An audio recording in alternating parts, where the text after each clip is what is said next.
بسم اللہ الرحمن الرحیم۔ دوستو، آج ہم آپ کو ایک ایسے صحابی کا واقعہ بتانے جا رہے ہیں جن کی پکار پر اللہ پاک نے زمین پر فرشتے اتار دیے تھے۔ دوستو، ابو مالک رضی اللہ تعالی عنہ ایک صحابی ہے۔ وہ راستے سے آ رہے تھے اور راستے میں چور آ گیا تو ابو مالک رضی اللہ تعالی عنہ نے اس چور سے کہا کہ میرا مال لے لو، مجھے مار کر کیا کرو گے؟ اس چور نے کہا کہ نہیں، میں تیرا مال بھی لوں گا اور تجھے بھی ماروں گا، ورنہ تو جا کر عمر رضی اللہ تعالی عنہ سے میری شکایت کر دے گا اور میں پکڑا جاؤں گا۔ تو ان صحابی نے کہا کہ مجھے 2 رکعت نماز پڑھ لینے دو۔ اس چور نے کہا کہ پڑھ لو، نماز سے بھلا کیا ہوتا ہے؟ تو ان صحابی نے 2 رکعت نماز پڑھی۔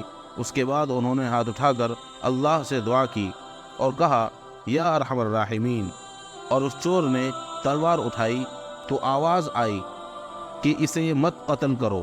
وہ چور ادھر ادھر دیکھنے لگا تو کوئی بھی نہیں دکھا۔ اس نے پھر تلوار اٹھائی۔ ان صحابی نے پھر کہا یا ارحم الراحمین، پھر آواز آئی اسے مت مارو۔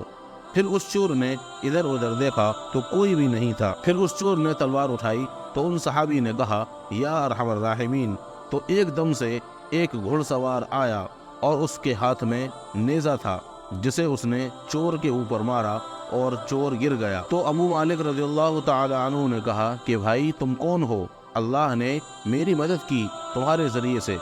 دوستو، یہاں پر ابو مالک رضی اللہ تعالی عنہ نے یہ نہیں کہا کہ تم نے میری مدد کی، بلکہ انہوں نے کہا کہ اللہ نے میری مدد کی تمہارے ذریعے سے۔ دوستو، تو ان صحابہ نے کہا کہ اے میرے دوست، جب تم نے اللہ کو پکارا تو سارے آسمان کے دروازے کانپ اٹھے، اور جب تم نے دوبارہ اللہ کو پکارا تو آسمان کے فرشتوں میں چیخ اور پکار مچ گئی، اور جب تم نے تیسری دفعہ پکارا تو میرے اللہ نے کہا کون ہے جو میرے بندے کی مدد کے لیے تیار ہے؟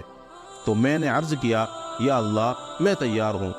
ان صحابہ نے بتایا کہ میں 7ویں آسمان کا فرشتہ ہوں، اور پھر کہا کہ جب اس نے پہلی مرتبہ تمہارے اوپر تلوار اٹھائی تو میں نے 7ویں آسمان سے پکارا مت مارنا۔